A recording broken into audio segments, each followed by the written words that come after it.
Questions orales. The honourable member for Thornhill. While inflation, interest rates, housing prices spiraled out of control, the Prime Minister took a vacation. While Canadians from coast to coast commemorated the first Truth and Reconciliation Day, the Prime Minister took a vacation. While our airports and passport office lineups were out of control, the Prime Minister took a vacation. And now, while we face the largest public sector strike in Canadian history, the Prime Minister, and I'll let them figure out the next line. We know that the Prime Minister is not used to hard work, but can he at least pretend like he's trying? L'honorable ministre du Tourisme. The Honourable Tourism Minister. For a question, and let's look at the facts. Canada's inflation rate has either remained flat or decreased now 9 months in a row. And at the same time, our economy has added, wait for it, 865,000 full-time jobs, 35,000 in March alone. Madam Speaker, while the Conservatives lack the confidence to invest in our country, Canadians know that the investments we are making are going to put this country on a solid path to prosperity for generations to come. The honourable member for Thornhill. Speaker, there they go again telling Canadians that they've never had it so good. Do they really think that hardworking Canadians are that stupid? We have the highest inflation rate in 40 years. We have the highest interest rates in a generation. We have the most expensive housing on record. That's not an answer. Young people can't buy a home, single mothers can't buy food, and workers can't buy gas. The Prime Minister isn't working, and neither is his government. Does anyone over there really think Canadians won't notice? The Honourable Minister of Tourism. Madam Speaker, I know the Conservatives don't like the facts because, you know, it's a problem when you're Conservative and the truth gets in the way of a good story. But, Madam Speaker, the reality is that we have had unemployment levels at 5%. Madam Speaker, 865,000 jobs created since the worst time of the pandemic. Our recovery is at 126%. Madam Speaker, faster than the United States, the fastest growing economy in the G7. And, Madam Speaker, when it comes to that former government's record on poverty, Madam Speaker, we will take no lessons from them. Over 700,000 people lifted out of poverty since we formed government. The honourable member for Thornhill. The Liberals have made this mess, and now they're trying to tell Canadians that they're going to be the ones that clean it up. All we hear from them is more spending, more taxes, more government. The very things that got us into this mess in the first place. Crime is out of control in our biggest cities. There's a 32% increase. Young people can't buy a home because the price has doubled under their watch, and groceries face double-digit inflation. The house is on fire, and the Liberals are showing up with the flamethrower. And anybody who thinks that this will work is indulging in pure madness. Will they come to their senses and and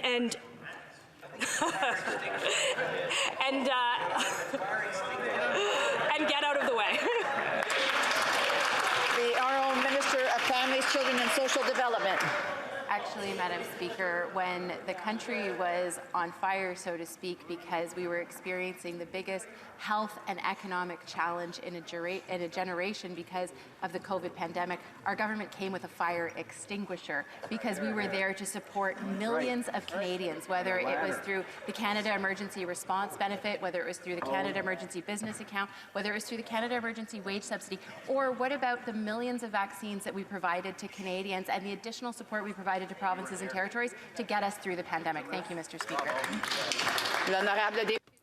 The Honourable Member for Louis Saint Laurent. Thank you, Madam Speaker.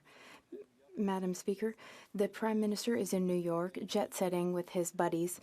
Meanwhile, Canadians are suffering from the public service strike. In my riding, Mrs. Hamel, she is a mother of 3 children. She's from the Montchâtel area. She wanted to go on holiday with her 3-year-old son, but she doesn't have her passport. So she said she cried all she could. She stayed on the premises and waited, but they threw her outside without any emotion. They had no freaking empathy.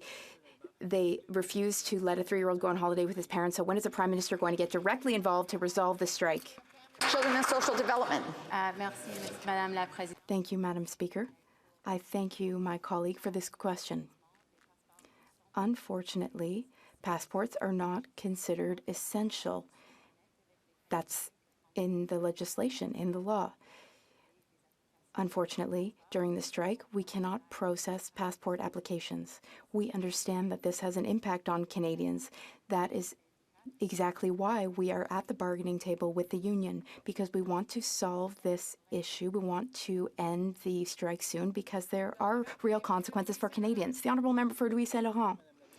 Madam Speaker, that's exactly why it's time for the Prime Minister to be a true leader. Because the government's been negotiating for 10 days without getting any results. It's time to change strategy because after 10 days, nothing has changed. Mrs. Hamel says she is disgusted, discouraged, angry, and sad. She wrote, "My poor child, he was so excited to be on the beach with us." For Mrs. Hamel and thousands of Canadians suffering from the strike, here's my question. When will the Prime Minister get back to work and be the Prime Minister? To the Prime Minister and to the President of the Treasury Board. Madame la Présidente, nous sommes à la... Madam Speaker, we are at the bargaining table with the Public Service Alliance of Canada.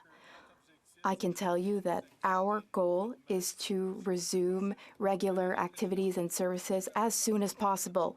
Madam Speaker, the government is determined to negotiate a deal that is reasonable for public servants and fair for Canadians. Madam Speaker, I can tell you that bargaining agents are there, negotiators are there, and the government is at the table negotiating in good faith. The Honourable Member for Saint-Jean. Madam Speaker, in Quebec, French is declining as language spoken at home and at work. French is declining as a proportion of people whose first official language learned is French. So, in short, French is declining everywhere in Quebec. Unfortunately, the Liberal Action Plan on Official Languages invests tens of millions in promoting English in Quebec. All of Quebec's share is dedicated to English. Can the Liberals explain how massive funding of English in Quebec is going to stop the decline of French in Quebec? The Honourable Minister of Canadian Heritage. Madam Speaker, it's very possible to defend French, to vigorously defend French without bullying, intimidating, criticizing, and attacking Anglophone communities, Madam Speaker, because whether we're Anglophone or Francophone, we are all Quebecers. The Honourable Member for Saint-Jean. Madam Speaker, I'm not going to take any lessons from anyone. The Minister for Official Languages gave us a real gem yesterday. Her action plan does not fund English, it funds the vitality of the English-speaking community. Oh, well, that changes everything. Yet nearly 30% of people now use English as main language of work in Montreal. Meanwhile, the use of French as main work language has dropped by 13% in the communication sector and 11% in the finance sector. So the vitality of English is alive and well. So why are the Liberals investing in English when French is the language that's under threat? The Honourable Canadian Heritage Minister. Madam Speaker, we are investing in many ways to strengthen French. We're investing through the Official Languages Action Plan. We're investing in television production, also in literature, culture, in so many ways.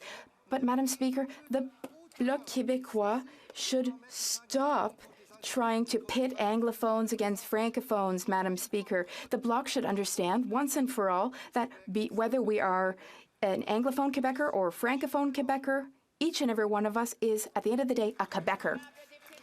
The Honourable Member for Rosemont-la-Petite-Patrie. Madam Speaker, we are all aware of the Prime Minister's irrepressible and borderline pathological desire to be in the company of the rich and famous. But this is not the time for champagne and selfies with Hollywood actors. This is the 10th day of the biggest strike in the country's history. 155,000 people, a majority of whom are women, by the way, are on the streets to defend their working conditions and their purchasing power.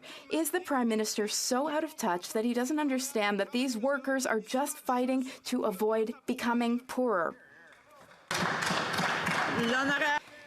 The Honourable Parliamentary Secretary to the Minister of, to the Prime Minister.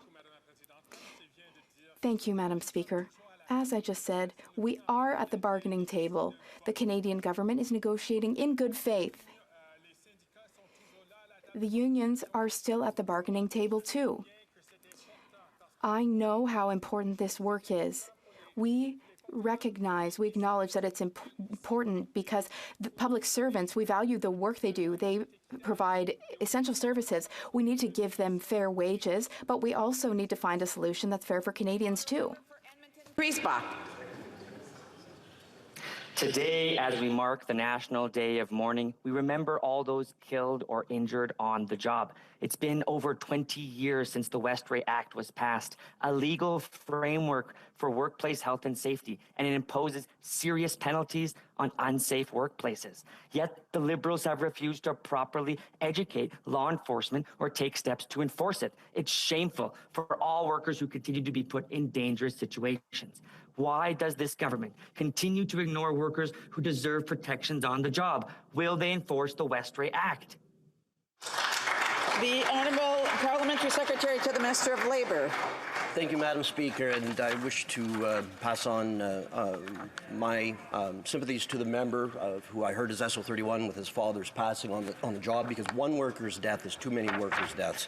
Speaker, workers have the right to refuse unsafe work if they feel their life, health, or safety is at risk. Employers have the duty and responsibility to protect the health and safety of workers. They are encouraged to seek guidance from the appropriate channels, including Public Health Agency of Canada, industry associations, and the Canadian Centre for Occupation Health and Safety. They must do this, and protecting lives and illness is a top priority. Thank you. Good job. Hear, hear. The Honourable Member for New Brunswick Southwest. Madam Speaker, it takes a special kind of incompetence to ramp up federal spending on the public service by over 50% and end up with the largest public service sector strike in Canadian history. Yeah. The Liberals are spending $22 billion more on its employees and wages. But taxpayers are receiving fewer services, in some cases no services, from government workers. When will the Liberal government get its employees back to work and protect Canadian taxpayers from more debt and high taxes? The Honourable Parliamentary Secretary to the Minister of the Prime Minister and to the President of the Treasury Board. Thank you, Madam Speaker. First of all, Madam Speaker, it's really important to state that both parties are at the negotiating table. Right. The federal government is negotiating in good faith. Exactly. But, Madam Speaker, I know my receding hairline might give an indication that I'm a little bit long in the tooth, and I have a bit of a memory here. And I do remember on the other side of the aisle, when they were in government, what did they do every time that workers tried to have a collective agreement? They legislated them back to work, Madam Speaker.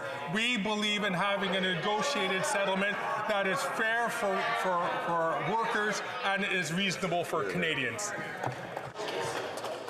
Best. The Honourable Member for New Brunswick Southwest. Madam Speaker, the largest public strike is not happening because of the Conservatives. We delivered on our promises. We didn't have a general strike of federal workers while we were balancing the books and cutting taxes on families and businesses. We were able to manage the federal government and keep delivering services to Canadians. The Liberals had 2 years to come to an agreement with the public service. Now 150,000 workers are out on strike. So again, when will the Prime Minister and this government get back to work? The Honourable Minister of Families, Children and Social Development. Mr. Speaker, the only thing the Conservatives did when they were in government is they balanced the books on the backs of Canadians. They did nothing when it came to helping Canadians get out of poverty, Madam Speaker. In contrast, Madam Speaker, what we've done is we've helped lift 450,000 children out of poverty, 2.7 million Canadians out of poverty, and at the height of the COVID crisis, you know what we did, Madam Speaker? We were there for every single Canadian, be it through wage supports or be it through services. Thank you, Madam Speaker. So for a while, we were running very smoothly. In the last two questions, there seems to have been members that feel that they need to either answer or make comments while others are speaking, which is not acceptable. Let's get back to the way that we were at the beginning of the question period. The Honourable Member for York Simcoe. Madam Speaker, these Liberals... We've seen it time and time again. Inflation, passports, airports, cost of living, housing. Now it's the largest public service strike in history, despite increasing spending on the bureaucracy by $21 billion. There's no planning ahead, there's no leadership, no respect for taxpayers. Canadians just want their government back to work. Why is it this Liberal government never knows where the puck is going? The Honourable Minister of Tourism. Speaker, we will take no lessons from that side of the aisle. Did you see what happened when President Biden was in this House, Madam Speaker? When the President spoke about women, they cowered. When the President spoke about unions, they wouldn't even stand up, Madam Speaker. Not only do they not respect collective bargaining, they ran a government that had economic stagnation for 9 years, Madam Speaker. I'm going to get the Honourable Minister to restart his answer, and hopefully there won't be any interruptions this time. Madam Speaker. One moment. We don't have the attention of the House yet. Okay, the Honourable Minister. Madam Speaker, we should roll the clip back when President Biden was in this House and the Conservatives wouldn't stand up when he talked about a gender-balanced cabinet, and the Conservatives wouldn't stand up when they talked about union rights. Madam Speaker, the Conservatives don't believe in collective bargaining. We do. We're going to get a deal that's fair for Canadians, a deal that's fair for the federal public servants. And Madam Speaker, why don't they like the fact that we had more public servants? I can't tell you, but they helped us get through the pandemic. They don't like it. Canadians do. We're going to get a good deal. The Honourable Member for York Simcoe. Madam Speaker, Canadians are getting their lunch eaten and being told it's good for you. But under the Liberals, everything is broken. Canadians are being denied basic government services once again because of the largest public service strike in history. They say Nero played the fiddle while Rome burned. The Prime Minister is now doing the same. But knowing him, he's playing dress up. When will he fix the mess that he made? The Honourable Parliamentary Secretary to the Minister of Sports and to the Minister of Health. Thank you very much, Madam Speaker. Canadians deserve elected representatives who come to Ottawa with solutions, not just cheap shots and slogans. Triple Triple's a coffee order at Tim Hortons, not a policy solution.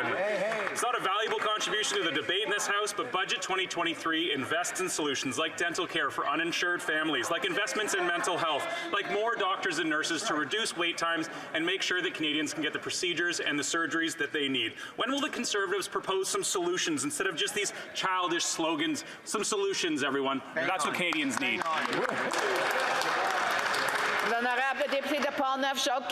The Honourable Member for Portneuf-Jacques-Cartier. Well, we will have solutions when we're government. In Portneuf-Jacques-Cartier and in Valcartier, parents have to take leave because they can't get around in the streets. Canadians have questions that don't have answers about their tax filings. And also, people can't get passports. People have invested their entire year's savings to go on vacation, and yet they can't get a passport. This government is responsible for this strike. The only ones to blame. Where's the Prime Minister when it's time to negotiate and get the country out of this crisis? The Honourable Parliamentary Secretary to the Prime Minister. Madam Speaker, as I've said many times, we are at the bargaining table. We are there with the union. We are there in good faith, negotiating and bargaining in good faith, Madam Speaker. And I'm convinced that when both parties at the table are together working in good faith, we will reach a solution. Madam Speaker, there are, of course, some situations we want to avoid, such as the situation with the Conservatives, where every time there's a problem, they always blame public servants. The Honourable Member for Portneuf-Jacques-Cartier. Madam Speaker, I don't think my colleague is catching what we've been saying for 10 years. The cost of bureaucracy has increased by 50%. Canadian taxpayers are paying for that, and yet they're receiving fewer services. Now, the Canadian Public Service has 155,000 employees on strike. This is the biggest strike in the history of the country. The government's inaction over the past 2 years led to this conflict. When will the Prime Minister come back and fix the problem? Families, Children and Social Development. Thank you, Madam Speaker. What my honourable colleague doesn't seem to understand is that increased spending was to better serve Canadians throughout the pandemic. I know that the Conservatives seem to have forgotten that we had a pandemic. The pandemic was a blow, a shock to the economy, to our healthcare system as well. Our government was there for Canadians during the pandemic. We guaranteed that Canadians received wage support. We also were there for Canadian businesses. We will continue to negotiate and bargain well with the union. Thank you, Madam Speaker. The Honourable Member for Trois-Rivières. Madam Speaker, at this point, the ties between the Prime Minister and the Trudeau Foundation are very clear. His family, his staff, and himself are involved. It's very clear. And the ties between the Chinese regime and the foundation are also very clear after a suspicious $140,000 donation. The Trudeau Foundation is a catalogue of friends of the Liberal Party, and that's why it's of interest to China. All Quebecers understand that. So one question remains: who can trust people from the foundation to investigate Beijing's moves to cozy up to the Liberal circles? Secretary of the Government House Leader. Yes, Madam Speaker, where I agree with the member is that it is very clear. The Prime Minister has had no direct or indirect contact with the Trudeau Foundation for over 10 years now. That's well established, and it is very clear. The Honourable Member for Trois-Rivières. Madam Speaker, Ottawa must crack down. That was the warning of Raphael Glucksmann last week. He's the chairman of Europe's Special Committee on Foreign Interference. I quote him: "What has allowed for these repeated aggressions to take place is the absence of sanctions. In the European Union, there have been no sanctions." So, Madam Speaker, this is why the Bloc is calling for three things. First, an independent public inquiry. Second, a permanent independent inquiry office. And third, a law on foreign interference in order to properly equip the police. No one will be satisfied with a report that's been discredited in advance, a report by the Trudeau Foundation. When will the Prime Minister realize that? L'honorable ministre des Affaires. The Honourable Minister for Intergovernmental Affairs, Infrastructure and Communities. Thank you, Madam Speaker. My Bloc colleague knows full well that our government has strengthened laws to combat foreign interference in our democratic institutions. He knows full well, as well, that we have taken many measures. We have taken action. We've done things that were not in place in 2015 when we came into office. We have strengthened our democratic institutions and combated foreign interference. We've been aware of this for many years, and the good news, Madam Speaker, is that we're working hard on an ongoing basis to strengthen our legislation and policy, and we look forward to hearing from Mr. Johnston. By using the Trudeau Foundation, a Beijing influence operation was successful. For $140,000, Beijing had access to the Prime Minister and to the man the Prime Minister picked to investigate and report on foreign interference in our elections. And what did that report say? Surprise! Nothing to see here. Is $140,000 the cost to influence our democracy under these Liberals? The Honourable Parliamentary Secretary to the Government House Leader. Well, Madam Speaker, talk about bending the truth. The reality is very simple, Madam Speaker. At the end of the day, the Prime Minister has had no direct or indirect contact with the Foundation for over 10 years now. The member knows that, Madam Speaker. Member for Leeds, Grenville, Thousand Islands, and Rideau Lakes. These guys are unreal. They're the only ones who think that arm's length means literally holding a meeting arm's length from the Prime Minister's desk. Yes. They have allowed Beijing to directly interfere in our elections and gave direct access to the Prime Minister and the person who was supposed to investigate interference in our elections. It's unbelievable. It's frankly not credible. Conservatives have called for hearings to occur on this, and we've invited, because he asked in the newspapers to appear, Mr. Alexandre Trudeau to appear committee to answer questions. So the Prime Minister's brother's going to answer questions. The board that's falling apart is answering questions. When will these Liberals finally give Canadians answers? Yeah. The Honourable Parliamentary Secretary. Well, again, Madam Speaker, the member is very much aware that standing committees get the opportunity to call the witnesses that they so choose to call, and we respect that, Madam Speaker. The Honourable Member for St. Albert, Edmonton. Madam Speaker, Trudeau Foundation donors paid for the Prime Minister's luxurious $80,000 Caribbean vacation. The Prime Minister's brother signed off on a $140,000 Beijing bribe to the Foundation to buy his influence, and the Foundation held a meeting with 5 deputy ministers in none other than the Prime Minister's own office. And the Prime Minister claims that he has nothing to do with the Trudeau Foundation. Really? Yeah. The Honourable Parliamentary Secretary to the Government House Leader. Yes, Madam Speaker, really. You know, I don't know how much clearer I can be on this issue. The Prime Minister has very much indicated that there has been no direct or indirect contact with the Trudeau Foundation. The member knows that, and that has not taken place for over 10 years now.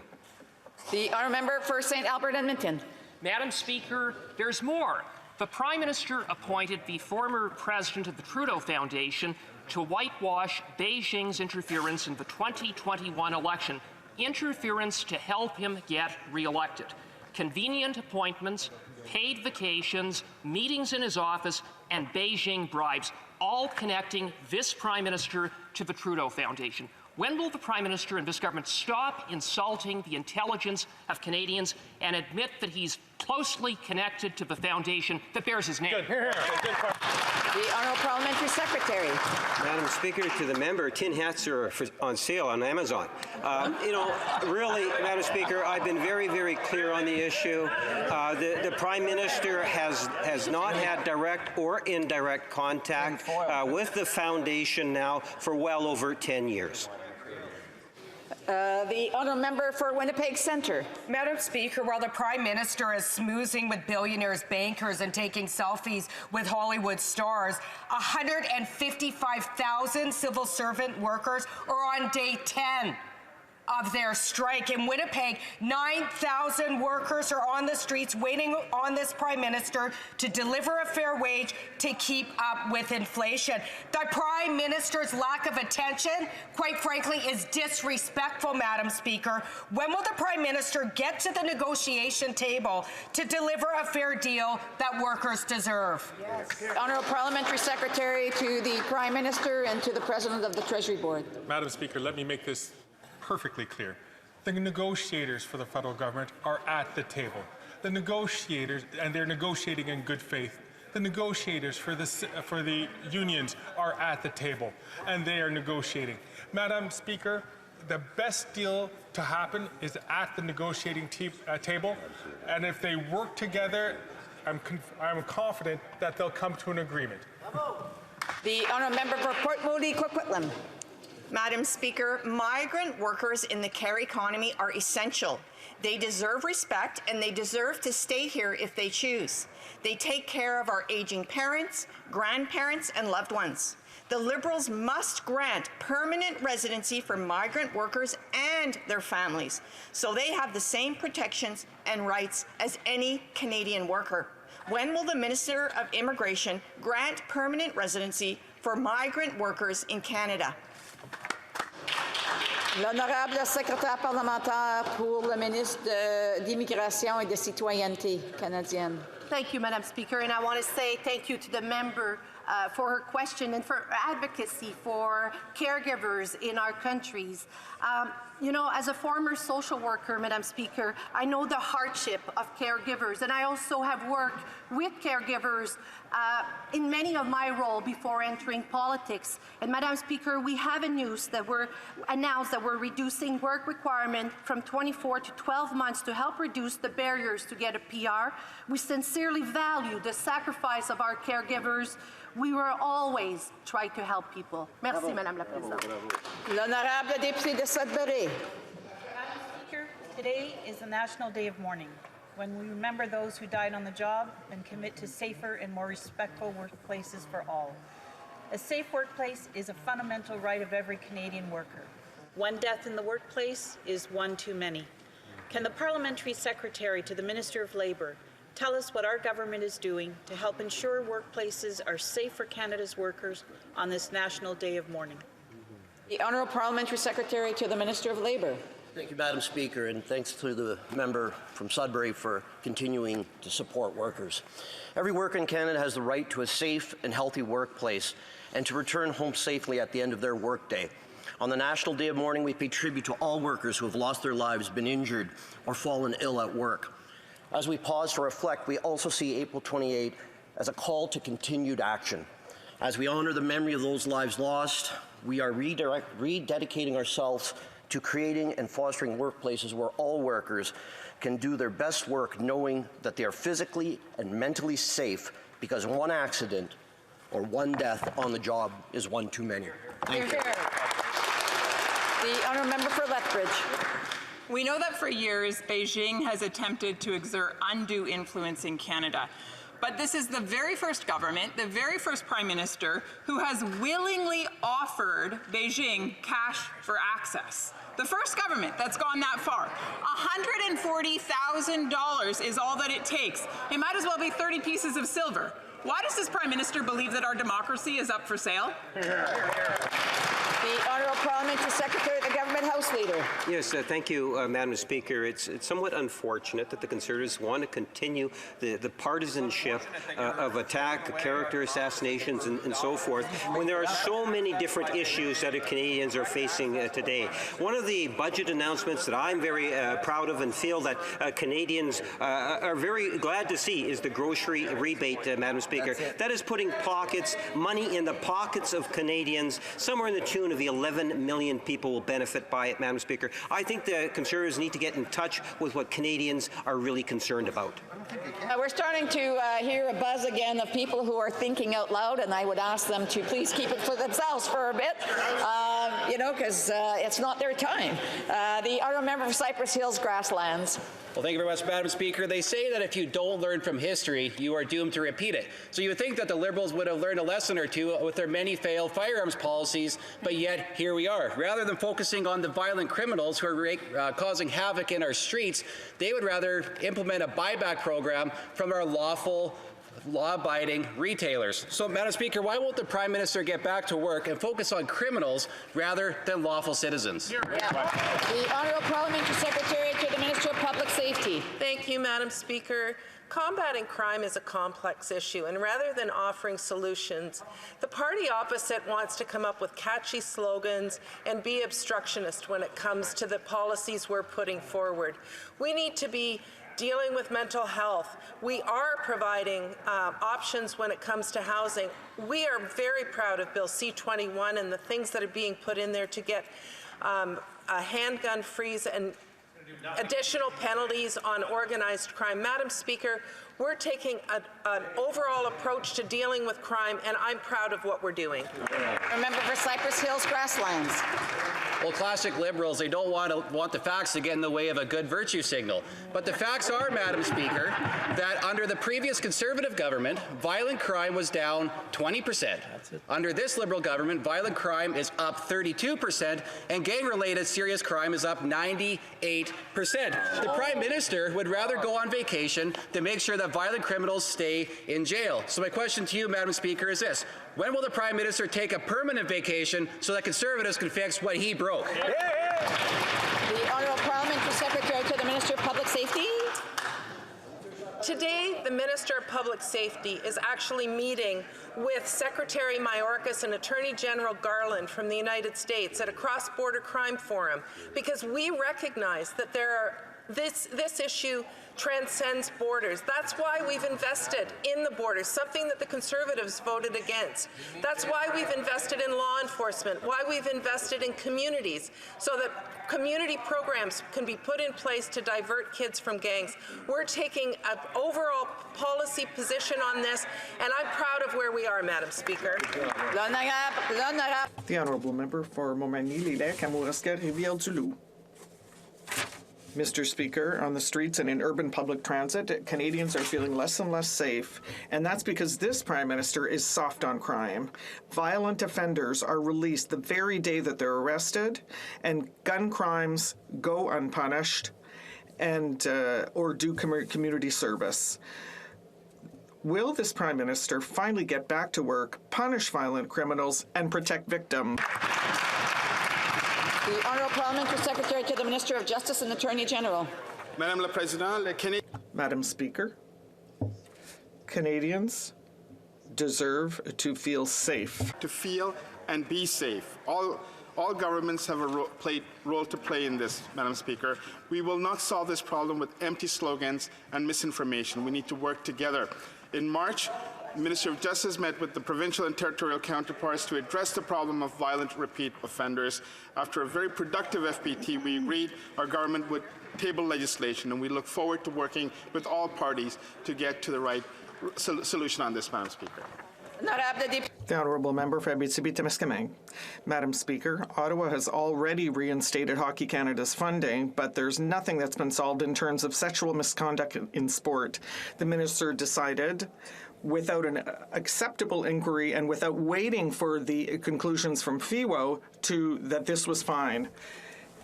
And there were very horrible testimony before the committee. So there's nothing being done to reassure young women in sport. It's practically unanimous in this House. There will be no change in sports culture without an independent public inquiry. When will the Minister finally act and launch this public inquiry? The Honourable Minister of Sport. Madam Speaker, first of all, I would like to commend the courage of everyone who came to testify before FIWO and before the Heritage Committee as well. And out of respect for those people who told their stories and for whom it was very difficult, we have to continue to work together in a nonpartisan manner. I have already said that we're going to launch an investigation to make sure that we make the right decisions to ensure that our children and our athletes across Canada are protected, both in community sport and in our national teams. And in a few weeks, we're going to be able to announce some good news. The Honourable Member for Abitibi-Témiscamingue. Mr. Speaker, unfortunately, the victims of misconduct are not reassured by this. Many of them have testified that they don't trust the current process through the Sports Integrity Commissioner, who systematically rejects 2/3 of all complaints, especially the apology of Hockey Canada. Hockey Canada does not help gymnasts, skiers, or water polo players. This is the entire sports culture must change. The House of Commons has already unanimously called for a public, independent public inquiry commission, and the victims have too. When will the Minister act? The Honourable Minister of Sport. Madam Speaker, we are all on the same side here, and we agree that Canada's sports system must be improved and that self-regulation of sports commissions must stop. We are working now both with victims and organizations to put in place best practices to ensure better mechanisms, and we're going to ensure that these organizations protect children, protect athletes, and that we have robust rules in place. We are committed to this, and we're going to get the job done. Thank you. For Calgary, Rocky Ridge. Madam Speaker, after 8 years of this Prime Minister, Canadians can't afford a place to live. What do the Liberals have to show for the $90 billion they've committed to housing? Mortgages have doubled, rents have doubled. It's $2,500 a month for a couple to rent one room in a townhouse. Not the townhouse, just the room. A government on autopilot can't fix a housing crisis. When will this jet-setting Prime Minister and his government get back to work? The Honourable Minister. Mr. Speaker, we recognize the challenges faced by Canadians in order to be able to afford a place to call home. We've put together a national housing strategy which includes the Canada Housing Benefit, which goes directly to the pockets of vulnerable renters so that they can pay the rent. In addition to that, we topped it up with a one-time $500 top-up to the Canada Housing Benefit. But the Canada Housing Benefit continues to exist in every province and territory, and unfortunately the Conservatives voted against it, but we continue to make sure that each and every Canadian has a safe and affordable place to call home. The Honourable Member for Mission Matsky Fraser Canyon. Well, Mr. Speaker, for those in the middle class and working hard to join it, 8 years of these Liberals, things have never been more unaffordable. Despite committing $90 billion on housing, people can't find a place to live. The average rent and mortgage has doubled, and home prices have skyrocketed. It costs $2,500 a month for a couple to rent one room in a townhouse. Not a townhouse, just the room. When will this government get back to work and let small businesses build the homes that Canadians need? The Honourable Minister of Housing, Diversity and Inclusion. It's really difficult to take the party opposite seriously on housing. That member has been on record saying that the federal government needs to do less on housing, that we should just download everything to the provinces and walk away. That kind of thinking is what led his leader to suggest that people should embrace cryptocurrency in order to opt out of inflation. That kind of thinking is what underpins their logic that somehow if we walk away, magically everything will work out. That is not the kind of leadership that we need. They need to get serious about housing, and they need to support our investments to support vulnerable Canadians. Our member for Mission Matsky Fraser Canyon. Madam Speaker, I feel like I'm living in a dystopian fantasy land outlined in the novel 1984 and hearing doublespeak. Everything this minister says, we should just assume the opposite is the truth. The reality is in this country, self-employment is dropping off a statistical cliff, and as a result, less homes are being built, Madam Speaker. So I'll ask again, when will this government get back to work and let small businesses build the homes that middle-class Canadians need? Yeah. Great question. The Honourable Minister. Oh. The Honourable Minister. Speaker, let the private sector figure it out. Let the federal government walk away, don't invest anything in housing, and somehow magically everything will make sense. It's the same kind of thinking that led his leader to suggest magically that people can opt out of inflation by embracing cryptocurrency. That is not a plan, Madam Speaker. What is a plan is the National Housing Strategy that is investing in every spectrum of housing to make sure that Canadians have access to safe and affordable place to call home. The honourable member talks about housing supply. Housing Accelerator Fund, he voted against it. The honourable member for Vancouver Granville. Madam Speaker, this week we celebrated National Tourism Week. The sector of tourism is vital to Canada's economy and to BC. It has been hard hit these past years. Can the Minister of Tourism tell this House what the government is doing for this essential sector? The Honourable Minister of Tourism. Thank you, Madam Speaker. I'd like to thank my colleague from Vancouver Granville for his question and for his diligent work. Our government is determined to see the tourism industry continue to grow and prosper, and that is why every year we celebrate National Tourism Week. We've invested $158 million in the 2023 budget so that Canadians and Indigenous partners can reach this goal. I would like to thank all of our partners and workers in the sector who are at the very heart of this industry and who work tirelessly to make Canada the best destination in the world. Thank you. Okanagan Shuswap. Look out, Canadians. This Prime Minister wants to tax your gas off. His plan, which will triple the carbon tax, will make it unaffordable for Canadians to drive to work or heat their homes.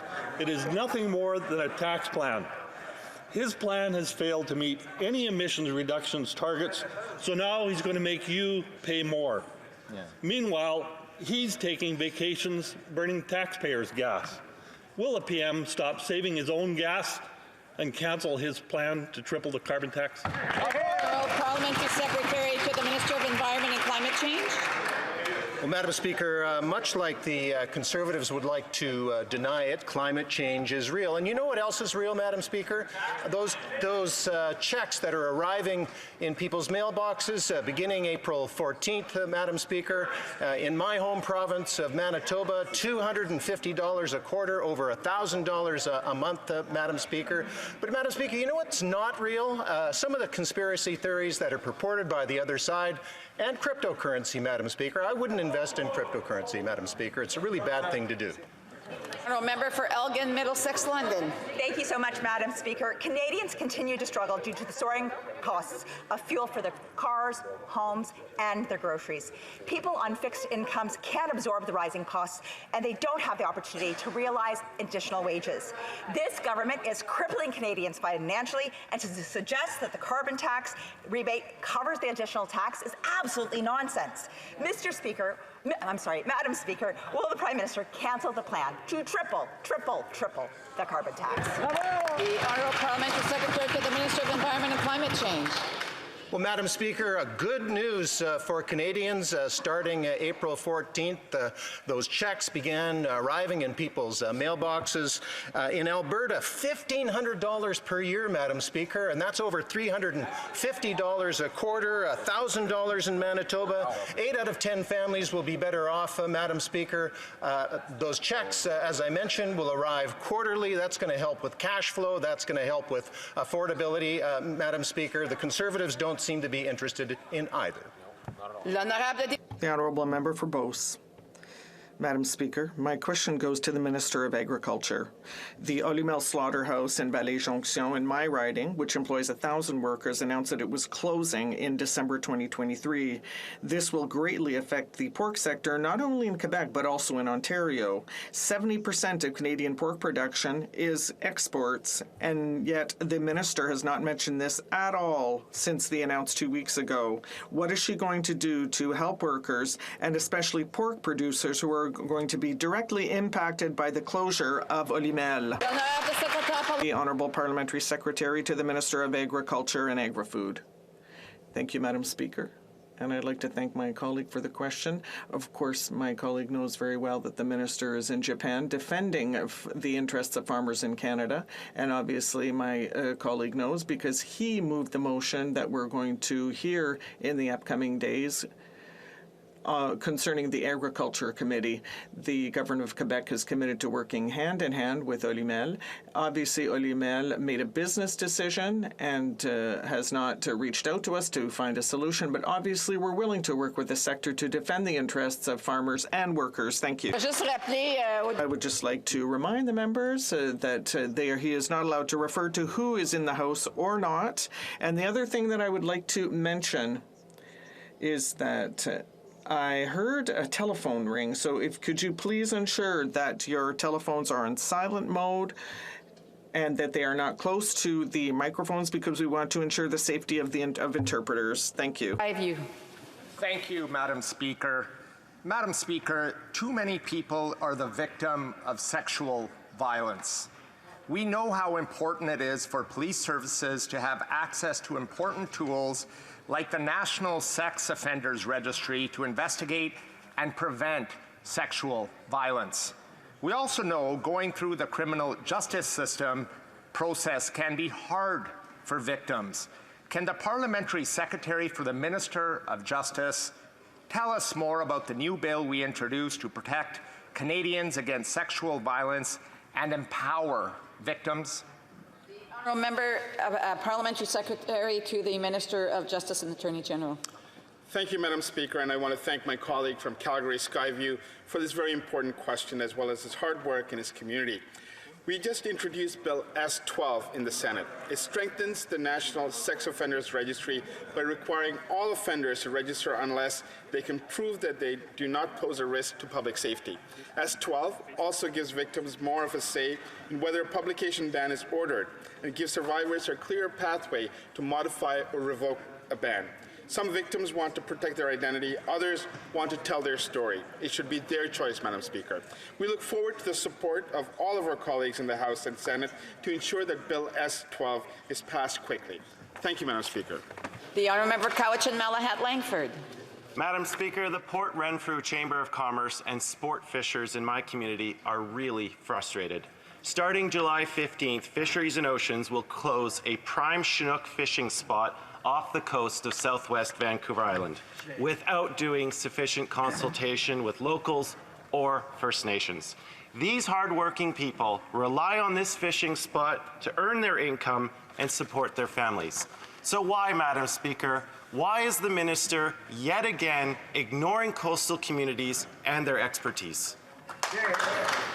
The Honourable Parliamentary Secretary. Madam Speaker, in fact, if you look across the country, the Minister of Fisheries and Oceans has put special emphasis on working with coastal communities, looking at a rural development strategy plan, whether it is focusing on small craft harbors, working on indigenous knowledge, working with fishers to put in place programs that help fishers, that help communities, that help generate community wealth. That's what this side is about. But I take the member's question at heart, and I will bring that back to the Minister and get back to him in due course. The Honourable Member for Kitchener Centre.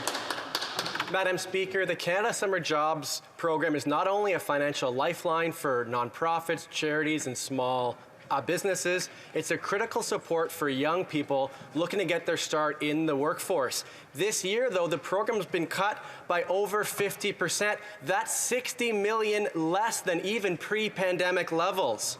It means small organizations in my community, from Kafka to Red Raccoon Bike Rescue, are reeling. Does the federal government understand these drastic cuts have real impacts on essential community organizations across the country? L'honorable secrétaire parlementaire. Madam Speaker, I thank my colleague for the question. I know many of us in this House cherish what this program does on the ground in our communities for youth. What I would say to my colleague is that MP input on this program is vital to the success of this program, and our on-the-ground understanding as MPs of what's needed in our communities is really important to the success and important to the youth. And while the number of positions in some of our youth programs in CSJ have recovered back to pre-pandemic levels, we will keep providing opportunities to youth for youth employment across the country. Thank you. And that brings us to the end of question period.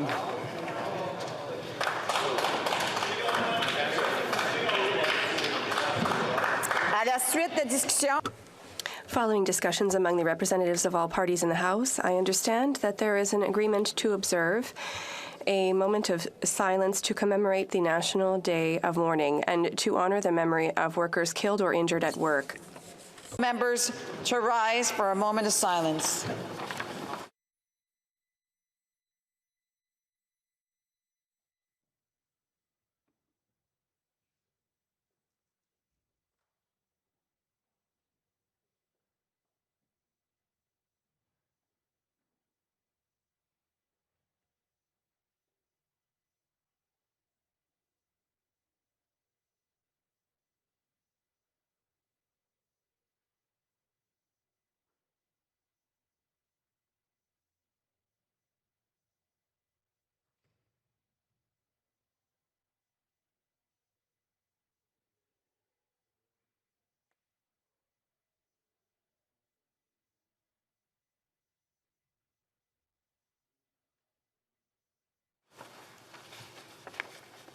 Thank you. Tabling of documents. Introduction of government bills. Déclaration de ministre. Statements by ministers. Presenting reports from interparliamentary delegations.